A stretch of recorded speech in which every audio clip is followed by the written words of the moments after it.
Ingliż ta' 20 sena residenti San Pawl il-Baħar ġie arrestat brabta ma' allegat possess u traffikar ta' droga suspettata kannabis.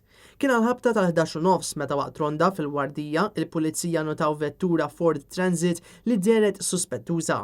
Wara li għamlu ħin isegwu l-vettura, il-pulizija waqfu it-transit fit-triq il-Fortizza.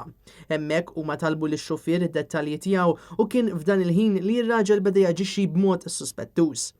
Għaldaqstant saret tfittxija fil-vettura u fuq in-naħa ta' wara instabet borża sewda u fiha kien hemm żewġ boros trasparenti mimlija sustanza suspettata kannabis. Minnu fiħin talbet l-assistenza tal-Pulizija tad-Distrett tal-Awra fejn minn aktar tfittxijiet li saru fil-vettura instab miżin żgħir kif ukoll diversi boros żgħar tal-plastik. Aktar tard saret tfittxija fir-residenza ta' Sażuħ fejn instabu 4 mobiles u ammont ta' flus kontanti.